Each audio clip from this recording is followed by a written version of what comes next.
Okay, sir. So good morning to one and all. So I'm welcoming everyone to this online webinar on game theory. So for this webinar, I'm welcoming our today's resource person, Dr. Ganesh Nilakanta Iyer. So welcome you, sir. Thank Now, you. currently, he is work for Salesforce company at Hyderabad.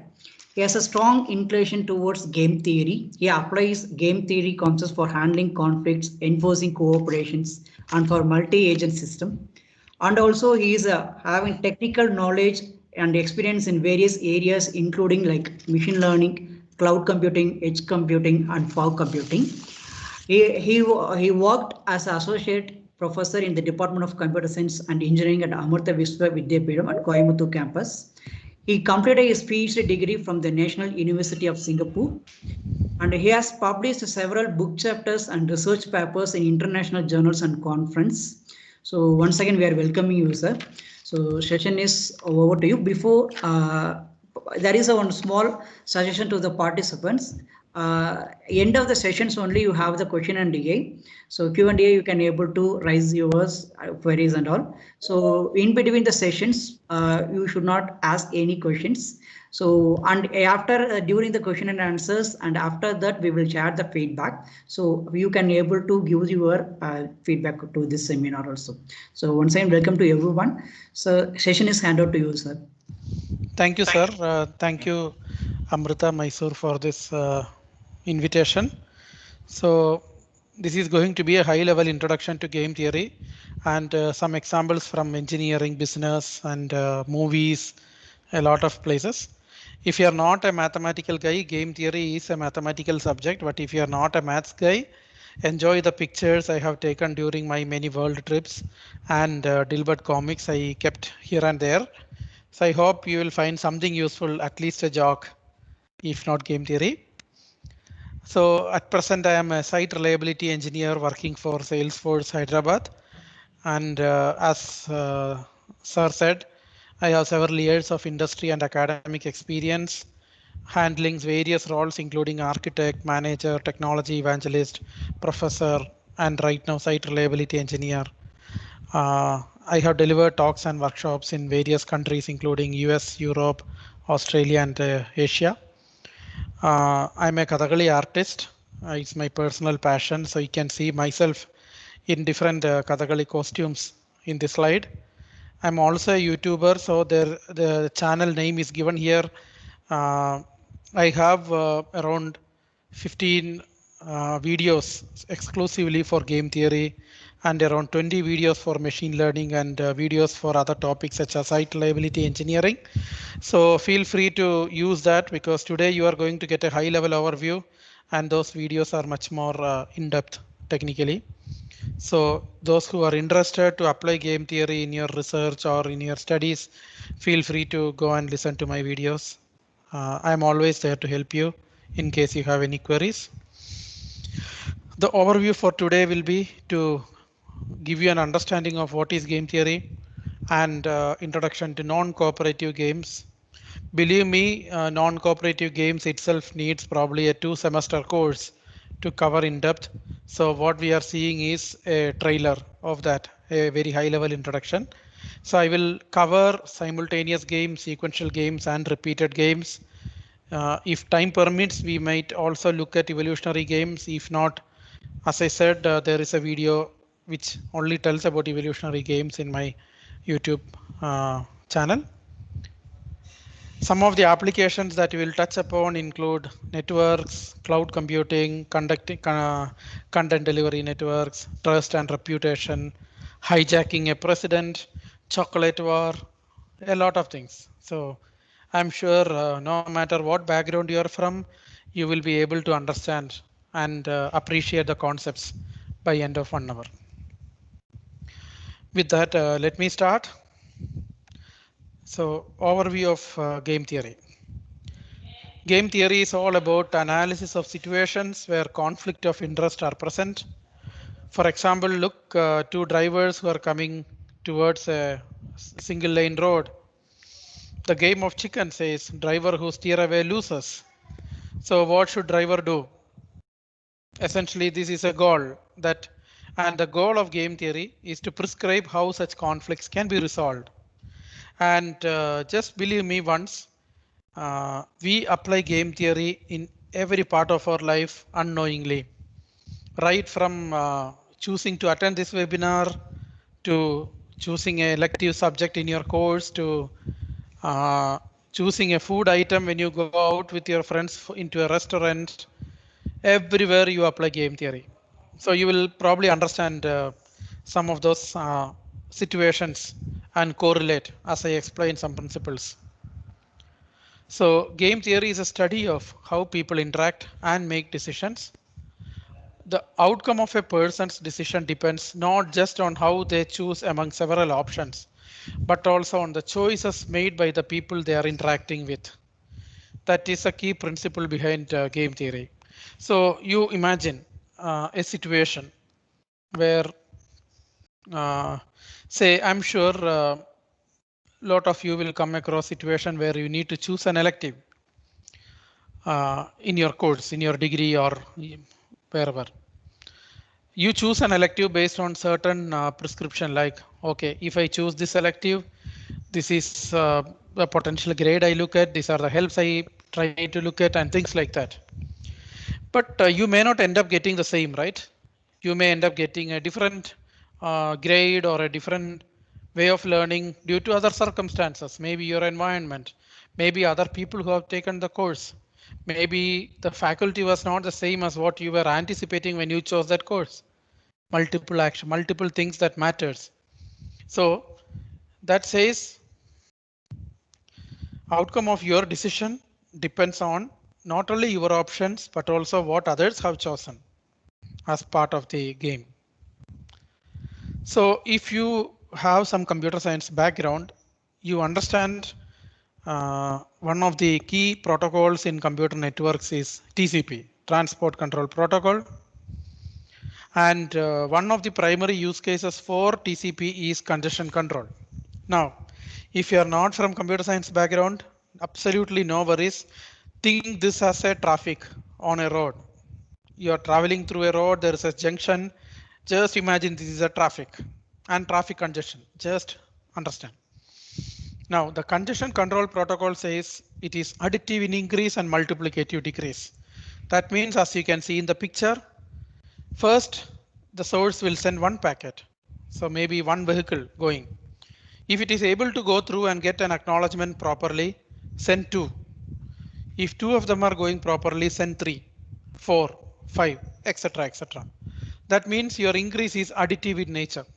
Each time you add 1 to the previous number, and then if the traffic was successful, you send again. Now, the moment a congestion is detected, that means a packet is not reaching the destination, or there is a traffic jam in the signal. The decrease is multiplicative. That means assume I was sending 20 packets or 30 packets. Assume I was sending 30 packets. At that moment, there is a congestion. I half it. Multiplicative degree means I half it. That means 15 packets. Again 16, 17, 18, maybe up to 40. Another congestion 20. So you can now see additive increase means every time I increase linearly, but I decrease multiplicatively when a congestion is detected.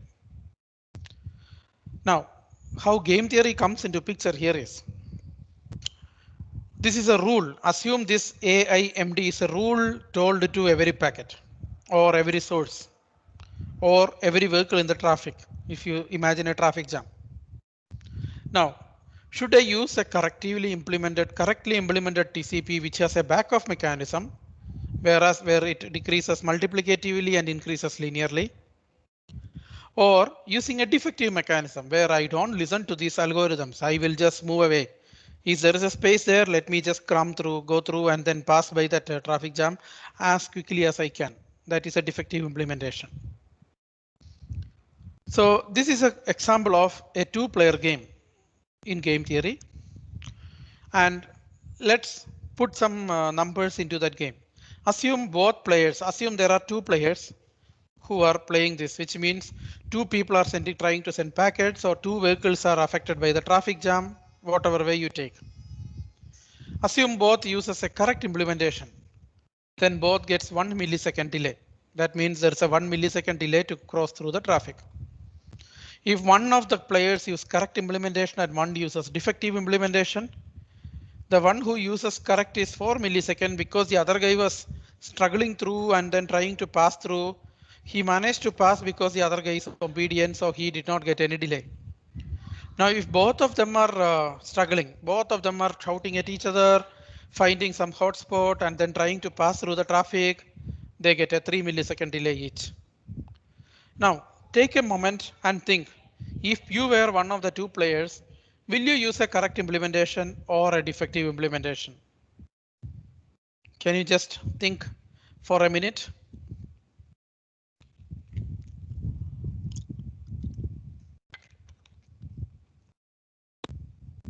Okay.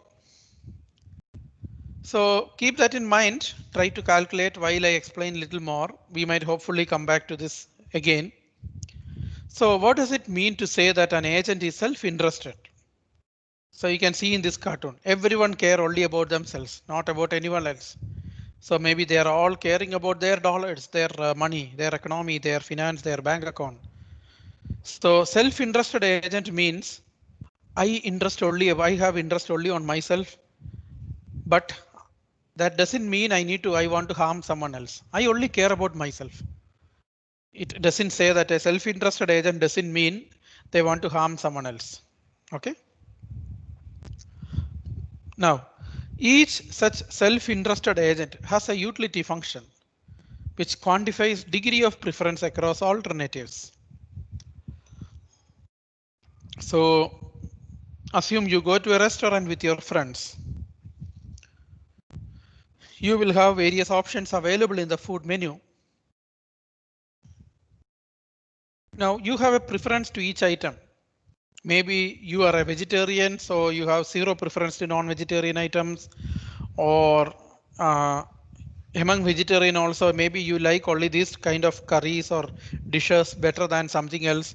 So you have that preferences and why something is preferred over something else. And there is also an impact of uncertainty. Maybe you prefer some item, but that item is not available that day. Or you prefer an item, but your friends say, no, let's all share by buying some other item. So there are some uncertainties now. So game theory is all about maximize my expected utility.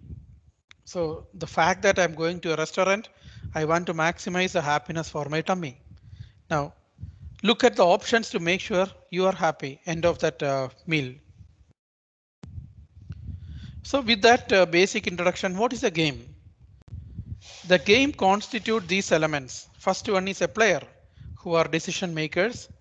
The player could be people, player could be government, player could be companies. And then actions, what that players can do. Maybe entering a bid in an auction, decide whether to enter strike or should I sell that stock. And then strategy from that various options. So maybe I have 10 different stocks available. Which stock did I choose to sell at that particular day? That is my strategy. What action did I choose? Or I have these 5 candidates to vote for their possible actions. I chose this particular candidate to vote for. That is my strategy. Payoff. What motivates me to choose that particular strategy is my payoff. And outcome is what exactly resulted. Maybe I thought by voting for this person, he's going to do a lot of good things for my society, but outcome was someone else. He was not chosen. Or outcome was this person, but he was not what he promised. So whatever it is, that is outcome. So different types of games.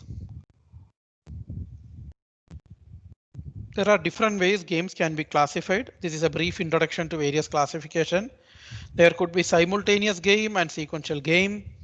If you have ever played the game of rock, paper, scissors, that is a simultaneous game because on a count of 1, 2, 3, you show either a rock, paper or scissor. Whereas playing a chess is sequential game. Games can be symmetric, like a tic-tac-toe. Everyone has equal amount of options in the beginning. and asymmetric, where, for example, selling a car or selling a house, the seller has a different way of you finding utility than the buyer. Or game can be perfect and imperfect. So perfect is like, again, chess. At any point of time, a player knows what happened in the past, what options I have, and what if I choose something, what is potentially going to happen. Imperfect may be a card game, a poker game, where I don't know what cards the other fellow has, and I have to start guessing based on what is going on in the scene to predict. So there is lack of perfection in the game.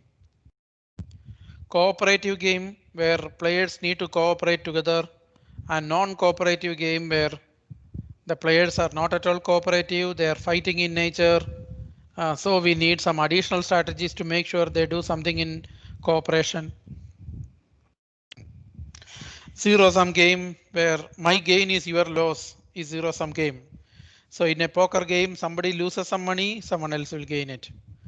Or non-zero sum game, where my gain may not be your loss, both are different. A game that is repeated only once in a lifetime. I couldn't find a real life example for a single shot game because majority of the games that we play repeats. So I thought maybe a nuclear blast is a good example of a single shot game. Whereas selling vegetables, for example, is a repeated game. It repeats day by day, hour over hour, and then based on each time you repeat, you may change your strategy, the amount of the price per kilogram or per the unit and things like that. If you start classifying by concept, we need one for each session. It's that big. So with that, different classifications, let me give you some examples of game. Economics, game theory has been first and foremost primarily applied in economics, like in markets, business, acquisition, pricing, and then political science for political economy, fair division of uh, political resources, biology, modeling competition between tumor and normal cells, sports and coaching staff, run versus pass or pitch fast balls versus sliders, and in engineering, everywhere across engineering. If you take engineering by itself, there are every area of engineering it is applied for modeling wherever there is a conflict present. For example, you have limited bandwidth available and more people trying to send data. Dividing how that bandwidth is divided among different people is a good example of game theory applied in computer science and networks. So let's deep dive into non-cooperative games. Non-cooperative games are of two types: static or simultaneous and dynamic.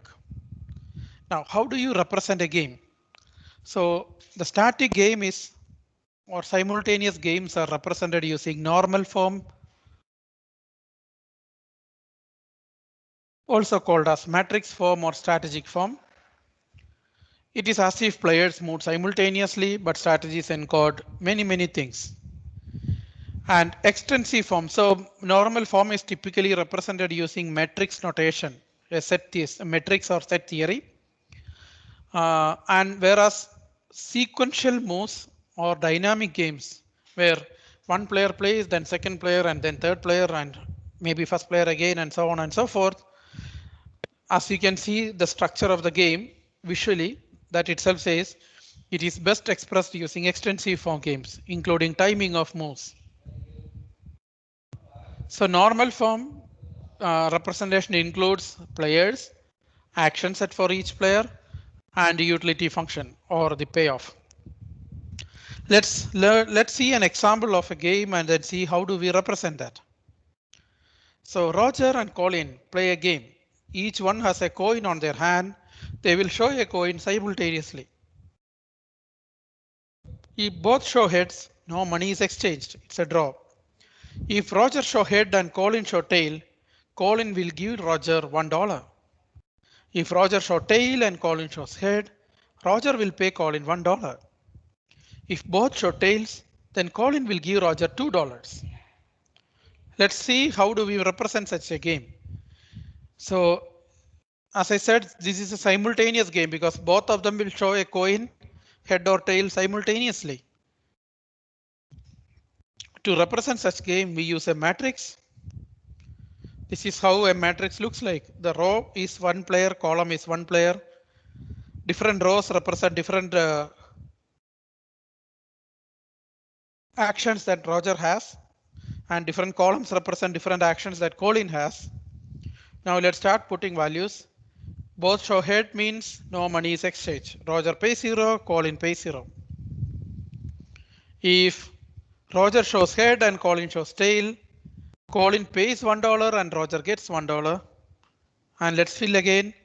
If Roger shows tail and Colin shows head, it will be Roger pays $1 and Colin gets $1. And finally, Roger gets $2 and Colin pays $2. Now you see Roger get, Colin pay, lot of repetition. So get is gain, pay is losing. So let's show it more symbolically. So one here represents, one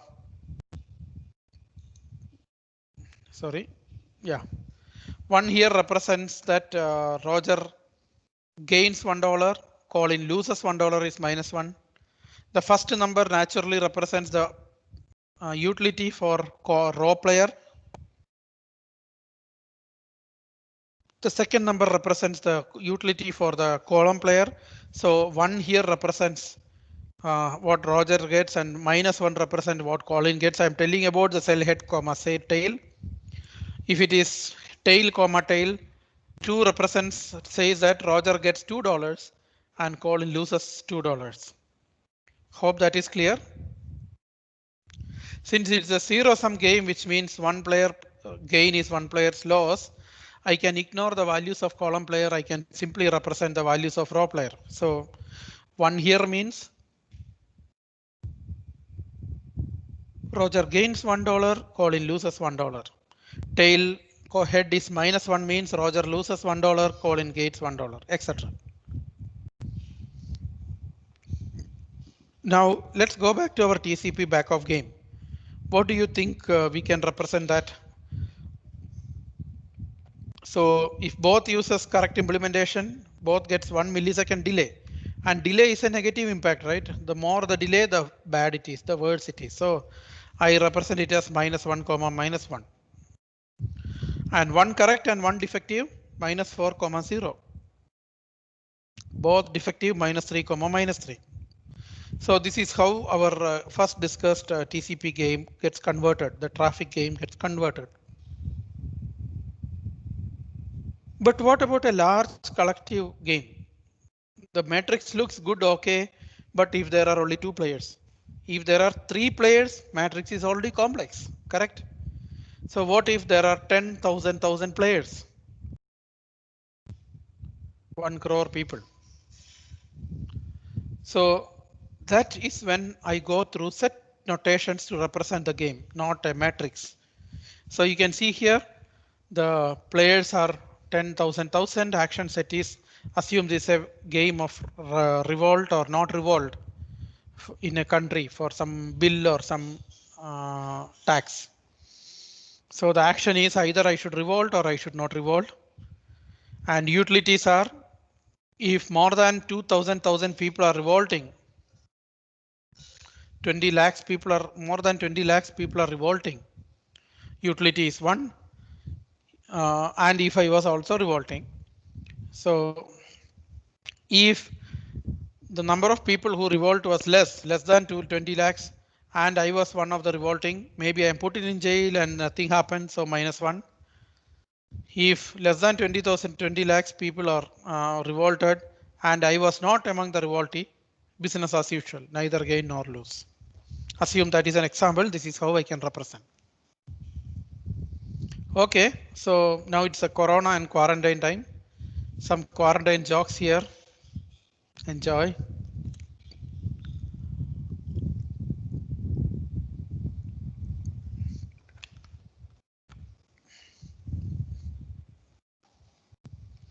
Okay. So Corona time, should I quarantine? I thought an example from Corona will arouse your interest on how applying game theory on something real world, something that you see around happens. So you see this guy, Mr. Bean, is debating between bedroom or living room for quarantine. It's a nice joke, right? So two people came from a village to a village from abroad. Persons decide whether to quarantine or not. If both quarantine, both stay indoor for 14 days, assuming 14 days of quarantine.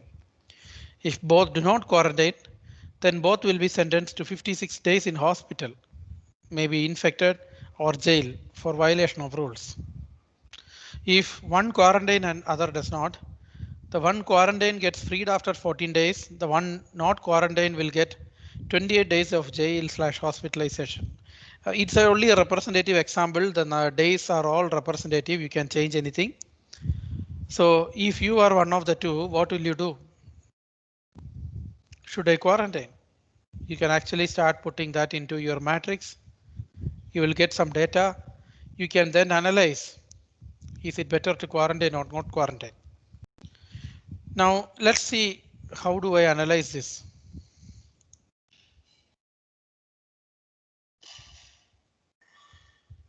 Sorry.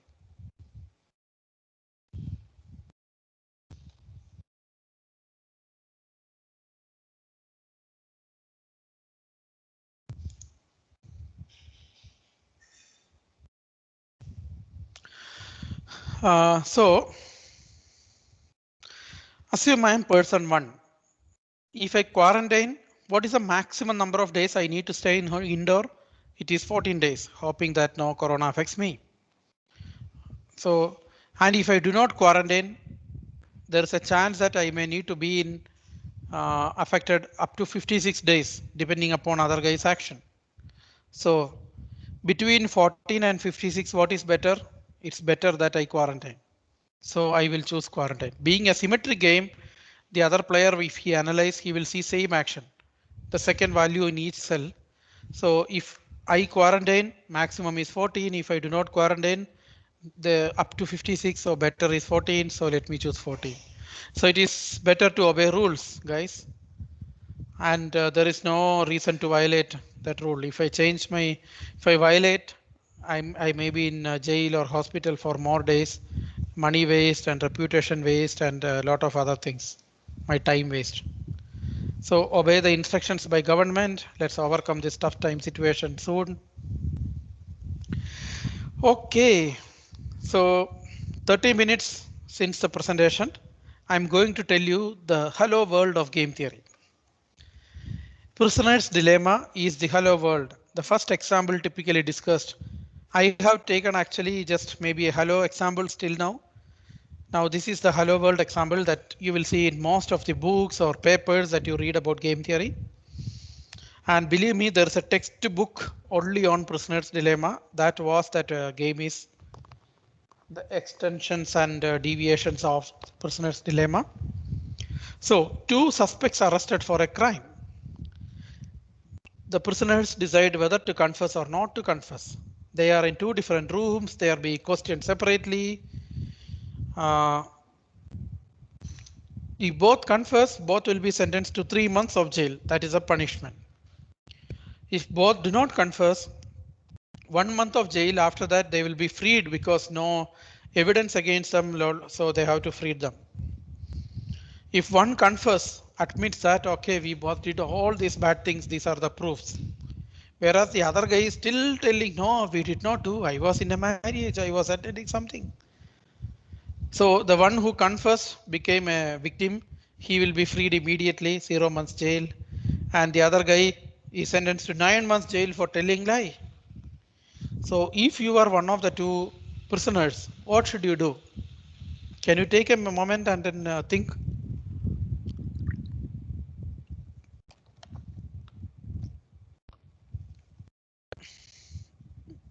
Okay. So let's put it in the matrix form. It's a two-player game. So if both confess, 3 months of jail, one confers and one did not. The one who confers gets 0 jail and the one who did not get -1. -9 means 9 months of jail. Number of months in jail is not good, right? So that is why it is minus again. So I put now, if you are a prisoner, what should you do? So what will you do? Essentially, the principle of game theory says you imagine you are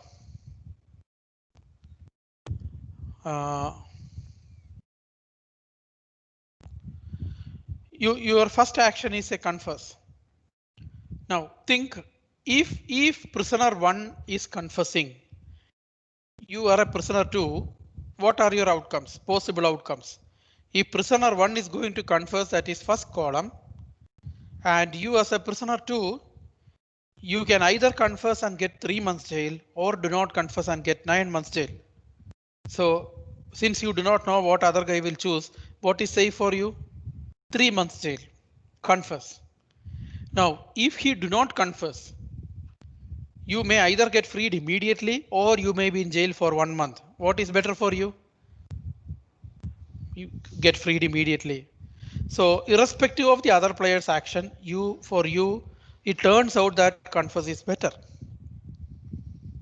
Now, since being a symmetry game, you analyze for the column player by taking raw player action, you will get the same. So it is confess, confess that comes out as the equilibrium of the game. Understand and observe, even though if both of them were intelligent enough and acted collaboratively, they may not have confessed at all to get a 1 month jail each due to lack of proof. They no confess, not confess. But in reality, you will not take that because they are a prisoner. After all, they are a thief. They will never believe anyone, right? So they will try to maximize the situation out of. So nobody believes each other. So since I do not believe my co-prisoner, I am going to take what is safe for me. 3 months is better than 9 months. 0 is better than -1. So let me confess. So worst case, I am going to be in jail only for 3 months. Okay. Now, this way of finding an equilibrium, which I look at possibilities of what others are doing and what is safe for me, taking care of only myself, that is nothing but the key behind Nash equilibrium, the very basic concept of game theory invented by Dr. Professor late John Nash. He has passed away very recently. We will talk about him soon. So you can actually represent any game. If any game that has a relationship of this is a prisoner's dilemma type game. In game theory, one beauty is you have any situation, you map it. If that matches any one of the typical basic games like prisoner's dilemma, you can find the equilibrium very quickly. If at all you have a friend sitting next to you or your family member or your siblings or someone sitting next to you, it's a good time to play rock, paper, scissors, or imagine what is rock, paper, scissors. How do you play that?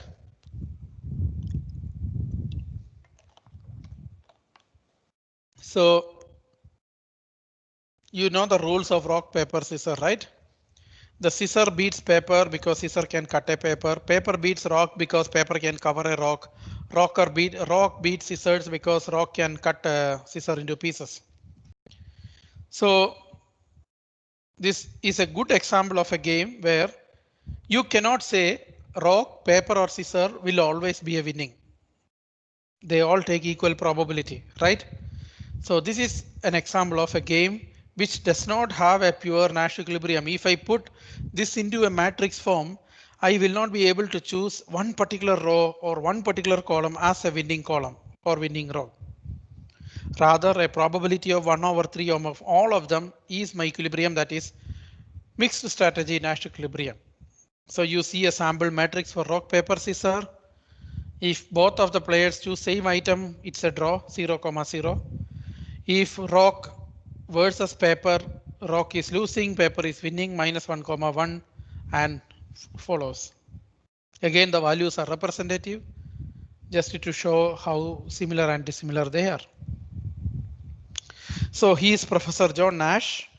Maybe some of you might recollect there's a famous movie where Russell Crowe played the role of Professor John Nash.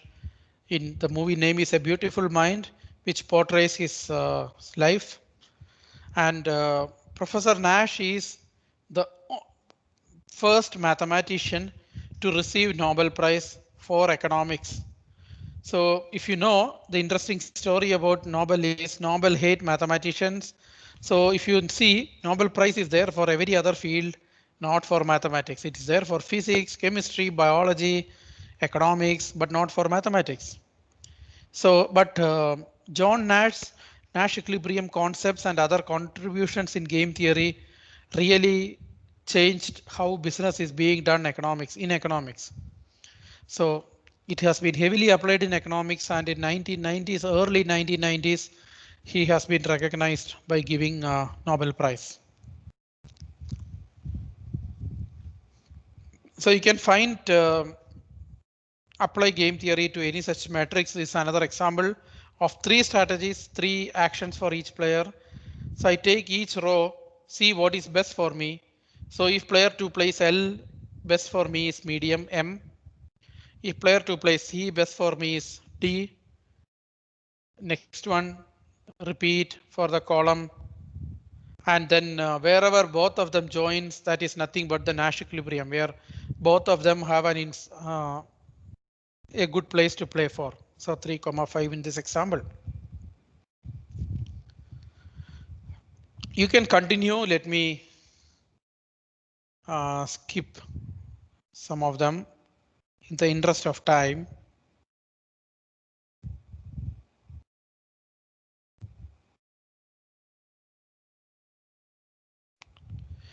There is an example from wireless networks where a green tower, a green cell wants to send a packet to a green tower, which has to go through the help of a blue cell, and a blue cell wants to send a packet to a blue tower, which needs help of a green node. So should I forward his packet or not? Is a famous problem in wireless networks called the forwarder's dilemma. If I model it using game theory, assume, let me just go back, assume I'm blue node. If my packet reaches the destination, I get a reward of 1. If I help green, I will lose some energy, that is minus C. So given that if both of them forward, they get 1 minus C, because 1 is the reward for my packet reaching destination, minus C is the cost I paid for helping the other guy, the green. Now, if blue forwarded, blue lost its energy, and green dropped means blue's packet did not reach the destination, so no 1 for blue. But since blue forwarded, green's packet reached destination, so minus C comma 1. Now nobody forwarded, both of them dropped, business as usual. You can again apply the same table to find out how it works to ultimately understand what is going to happen. So in the absence of any incentives, they will drop, because if you just see the table, if green forward, blue is looking at if green is forwarding, should I forward or should I drop? If I forward, it is 1 minus C. If I drop, it is 1. 1 is better than 1 minus C. So better for me to drop. If green is dropping and I forward, minus C, I drop 0. So 0 is better than minus C. So irrespective of green's action, better for me is to drop. Being a symmetry game, the other player also look at the same. So green also gets drop. So drop comma drop comes in. Even though both of them cooperating will actually help their packets reach respective destination. So forward comma forward would have been a better optimal strategy. Now game theory says this is the default behavior. Nash equilibrium says the default behavior is to drop comma drop. Now you can apply some incentives or some other techniques to make that they cooperate each other. Maybe a punishment or rewards that is cooperate. So till now we spoke about simultaneous games where players play simultaneously. So If you guess, this is a Stanford University, just a sidetrack. One of my first pictures in my first visit to United States. Beautiful place. Okay, so with that, dynamic games. Let's quickly see dynamic games. What is it? Let me start with a story of a movie. There's a movie called the E.T., the Extraterrestrial. In this movie, they use a chocolate Reese's Pieces, one of the Hershey's chocolate brand, to lure the little alien into house. As a result of publicity created by the scene, that Reese's Pieces chocolate demand has been tripled following Hershey to catch up with its leader Mars, chocolate leader Mars at that time. Now, Universal Studio, who shot that movies, original plan was to shoot, use the trail of Mars M&M chocolate, like our gems. And they told Mars, okay, Mars, we are ready to place your chocolate in our movie, but you have to pay us $1 million. However, Mars said, we are chocolate leaders. Everyone buys our chocolate. Why should we pay you money? So they thought 1 million is too high. Let me not pay it. Producers then went and asked Hershey, who was a reasonable okay band, not at all a competitor for Mars that time. Hershey accepted the deal, and it turned out to be favorable for Hershey. Now, by turning favorable to Hershey means kids started telling, I want this chocolate and not the other chocolate. So Hershey's chocolate started selling more, and Mars chocolate started selling at a lower quantity. Let's formally analyze. So publicity from M&M chocolate increases Mars profit by 800K. That means you remember they pay $1 million and they will get only 800K. Out of that 800, 100 came from Hershey, so Hershey will lose 100K. Now, publicity from Hershey's Reese's Pieces will give Hershey 1.2 million profit. Out of that 1.2 million, 500K comes from Mars because Mars used to be a leader. No placement, no product placement is business as usual. This is a simplified example. Such games are called extensive form games. So they are represented using game tree. You can see here, if Mars decided to buy that offer, they will pay 1 million, they will lose 800, they will get 800K extra revenue. So they will lose 200K revenue. And out of the 200, 100 came from Hershey, so to minus 200, comma minus 100. When Mars did not buy, Hershey will have a chance. Hershey buying means Mars losing 500K and Hershey gaining 200 because they get 1.2 million profit. So 1 million loss and 1.2 million profit is 200 matter balance. Now Hershey is not buying means 0,0. Now see the beauty. If Mars had a game theoretician in their company who were able to analyze this, assume the values are taken historical data and things like that, because you do not know the actual profit, what happens, but you can always correlate based on the history. So if Mars had this table before, they will look at, if I buy, my loss is minus 200. If I do not buy, will Hershey accept? Hershey will not accept means 0. Hershey accept means 200 for them extra. That means I will lose 500. So if I do not buy, I will lose 500. If I buy, I will lose 200. What is better? Naturally, losing 200 is better than losing 500. So not allowing Hershey to become a competitor would have been a better strategy for Mars. So that is where the equilibrium strategy is. H chooses to buy because they will gain a profit of 200K. To understanding that, anticipating that move, M will choose buy because if I do not buy, I will have a loss of 500. So this is how game theory works. And you see here, the concept we used is something called a subgame equilibrium. So look at the subtree, the small subset of the tree H, buy or not buy, and then propagate that result back to top to make a decision. Another example from a movie, there's a movie called Air Force One. Terrorists hijack president's flight and then take president as a hostage. If I want to write this as a game, this is how my tree looks like. If I do not take hostage, terrorists lose. I mean, nothing to lose. No, nothing happens, so no business. If terrorists take hostage, president can negotiate. That means for money or losing some prisoners. So terrorists can take hostage. So 1 comma minus 0.5. Where 1 means the terrorists were successful. Negotiate means president lost some credibility for his life because he compromised.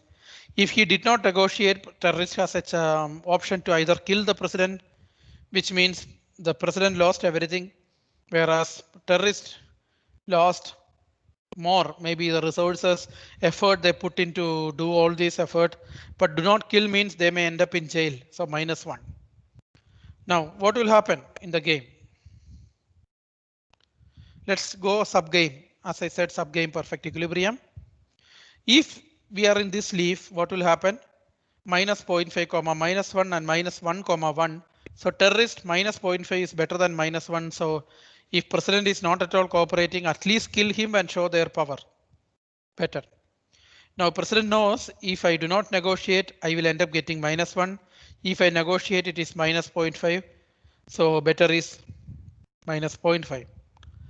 Now terrorist knows if they take hostage, they get 1 because president is going to negotiate. If do not hostage, nothing. So better take hostage. So the equilibrium is take hostage and negotiate. So, but this is not true always, right? You don't see a lot of flight hostages because maybe the country has a law. Assume there's a constitutional amendment passed ruling out hostage negotiation. So the negotiation part itself is not there. Now what will happen? If there is no possibility of negotiation means there is no point in taking hostage because I will lose something, rather find out some other strategy, maybe rob a bank.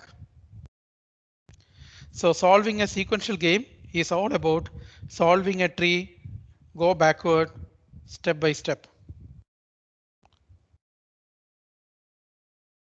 Summary is non-cooperative games are of two types: static games of complete information, sequential games of incomplete information. Now a quick introduction to repeated games. Repeated game is nothing but something that repeats over and over. A good example is reputation. You see online brands like Amazon or Flipkart. How do you buy something? You always look at the reputation, the feedback. What is the star rating? What feedback people are giving? And this is repeated in nature, right? Everyone can keep giving feedback when they buy items. So a game that repeats multiple times is a repeated game. Let me just quickly skim through. Okay. Assume your prisoner's dilemma was repeated in nature. What are potential? So which means each time when the prisoners are caught by police, they will agree each other before that if you are caught, do not defect, cooperate, or do not cooperate, defect, whatever. Now cooperate in the first round. In every later round, do same as the other player. So what did you do last time? I will repeat now. That is tit for tat. You know the famous story of a bird and fox who are treating each other and so giving food in weather vessels, right? Something like that, tit for tat. Or trigger strategy, cooperate as long as everyone cooperates. Once a player defects, let me defect forever. So that is tit for tat. There is also a concept called evolutionary games. Again, let me give a high level overview of evolutionary game. Evolutionary games, the key difference with regular games are evolutionary games are inspired from biology, where my action is based on my gene.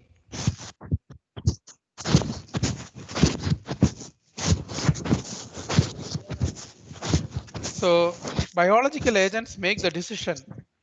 Assume you are a hawk and a dove who are fighting for a food.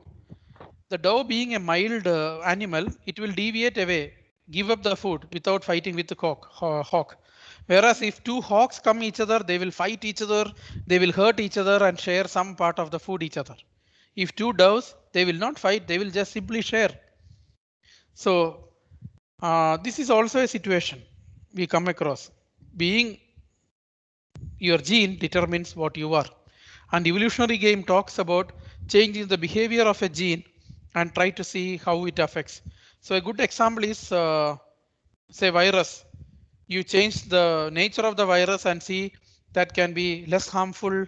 If yes, can we that will survive for more so that the world will be better and things like that. So an example of a virus game, there are two types of coronavirus. Virus A infects human, virus B works with people who wear no mask, sanitizer and social distancing, which is a mutated way of version of A, and then interaction between them. So having all of them will help you better than having none of them. So wearing sanitizer, using sanitizer, wearing a mask and applying social distancing principles actually helps you uh, defeat or fight with the coronavirus. So let me summarize what we learned in this brief session. We learned very briefly about simultaneous games and sequential games, static games and dynamic games. We briefly touched upon when they are repeated in nature, how it looks like. We also spoke very briefly about evolutionary games. And there are a lot of game topics in game theory that are not yet covered. But many of those topics are available in my YouTube channel, or we can have more sessions in future. I know we are approaching lunchtime, so this is one of my lunch that I happen to eat in USA, a pizza, vegetarian pizza. So with that, let me thank and open the floor to questions. Feel free to subscribe to my YouTube channel, where I have a lot of videos on game theory, machine learning, site reliability engineering, and more. Note down my email address in case you have any queries, approach me. The presentations are available. The PPT is available in SlideShare. So you can potentially get it from there, or I can share it with the organizers. They can pass it on to you. Sure, sir. Yeah. So let me open for questions. Are there any questions? Yes, participants, if you have any questions, you can just ask. Unmute yourself and then you can ask the questions if you have. Or you can type it on the chat box. It's up to you.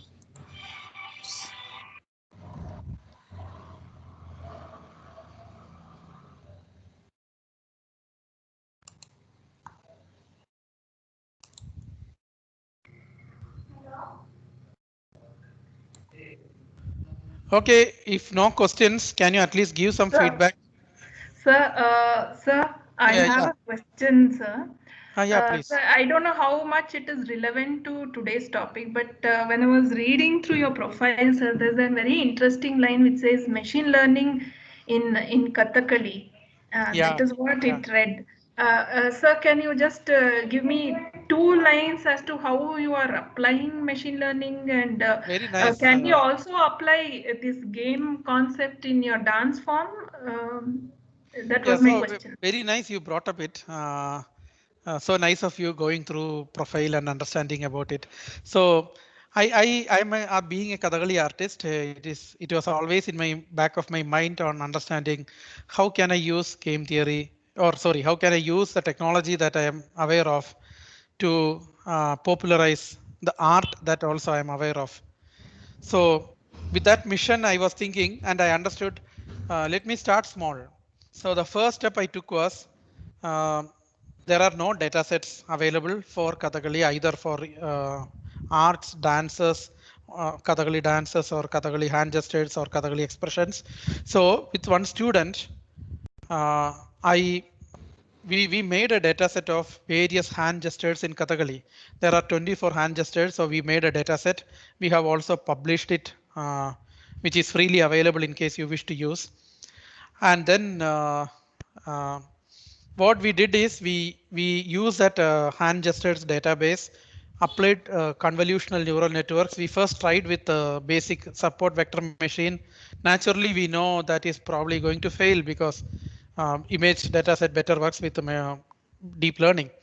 So we applied convolutional neural networks with multiple hidden layers, and we got initial accuracy of around 78 or 80%, which is a good first step, I would say.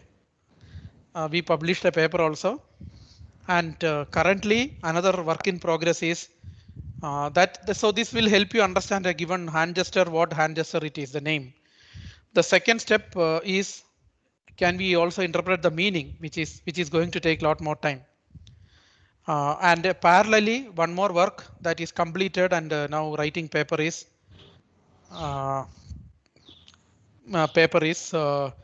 given an image of a Kathakali. If you remember, I have shown one picture in the beginning. There are different characters here, and I'm sure it is very difficult to understand what character it is, right?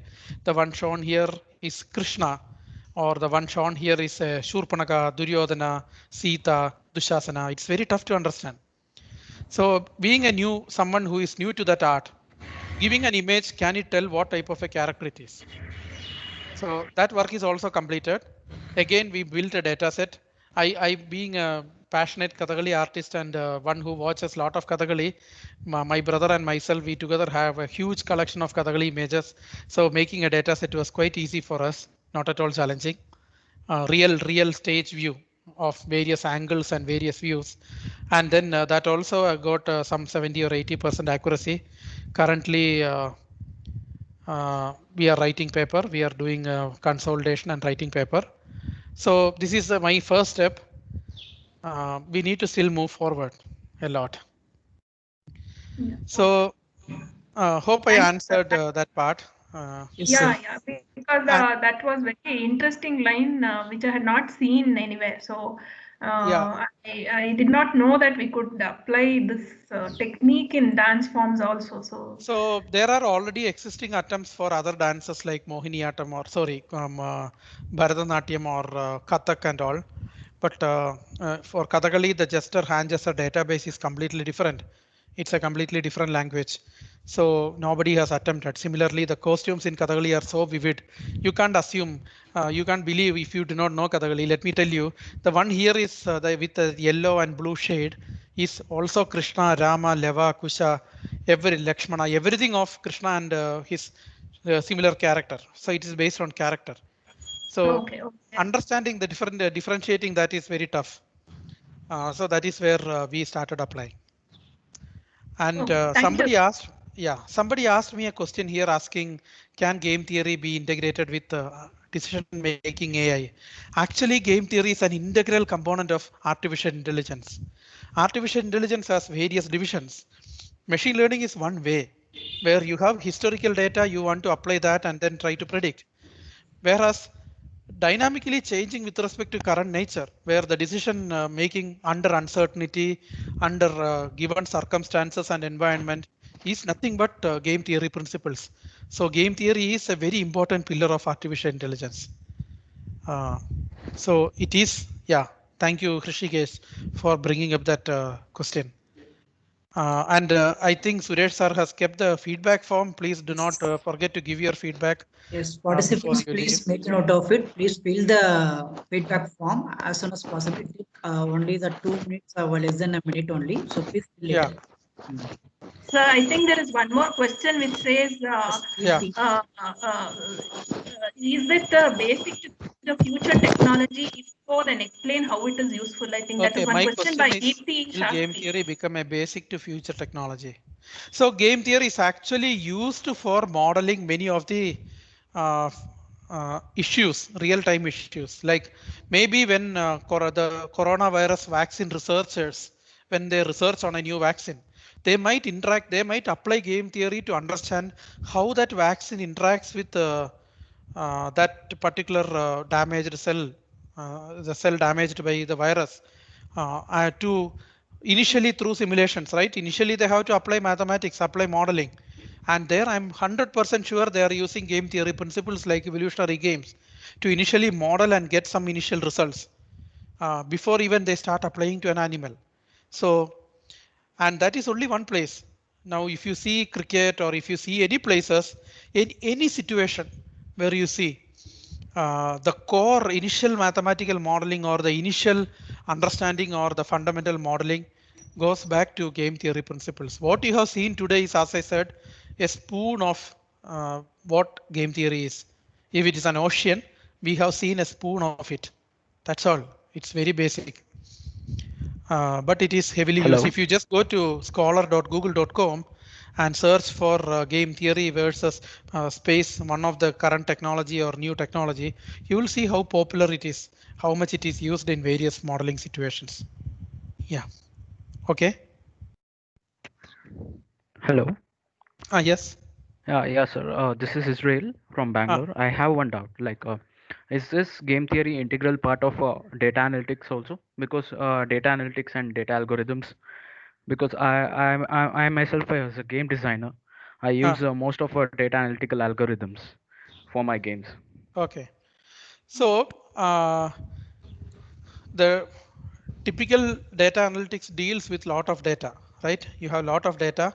You might deal with data to massage and then get your outcomes and things like that. Yeah. Now, if you take game theory, it helps in complementing that, where you maybe you have lack of existing data or lack of certain data, missing data, and then how do you make a decision under that situation, like some of your pre-processing techniques that you apply before you do your analysis. Maybe that is where game theory can help you to work under uncertainty, under certain data missing. The examples we saw today were all perfect information example. All data was present. Yes. But game theory helps you model, or more realistic use cases are when you have some missing data. So I would suggest you just go and look at the Bayesian games. I have also a 15 minutes video on that, Bayesian games. That is data, processing under uncertainty, where you apply some probabilistic principles along with game theory concepts to solve and manipulate. So I think that will help you in that. And a lot of games where decision making is present, maybe your decision making involve lot of analysis, current situation, and over there when lot of uncertainties comes in, you will bring in game theory to make decisions. Okay. Yeah. So you're telling me that this is a basic for a game theory. Analytics is a basic for game theory, or how is it? Because analytics also involves decision making. Yeah. So analytics also involves decision making. So maybe a part of the decision making contribution can come from game theory principles. Okay. Yeah. Thank you. Okay. Okay, any questions from the participant side? Any more questions? Okay, once again, so there are only few participants have filled about the feedback form. Please make sure that everyone please fill it, and one more instruction, within a week you will get the e-certificate to the email ID. So whichever you have registered to the form wise, okay. So anything else, sir, you want to tell? No. So thank you very much for your patience. Hope at least the comments here are all very encouraging. Thank you very much. So keep in touch. Feel free to go through my videos, give comments, subscribe and share, and Now, contact in case you have any Akshita questions. will give a vote of thanks. Yeah, Okay, please.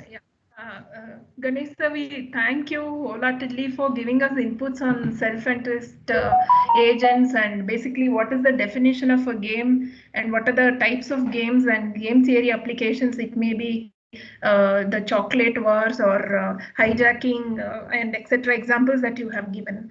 I thank you wholeheartedly for being the resource person of this webinar. And also I thank our director and correspondent Brahmachari Venugopalji and our principal Rekha ma'am, and also our computer science department HOD Advitya sir, and also Sunit sir of the visual media department in helping us prepare the brochure, and also the coordinator Suresh sir, and all my colleagues and staff of the Department of Computer Science, and also thank all the participants for joining this webinar. Thank you, sir. A lot of takeaway from this webinar. Thank you. Have a nice day.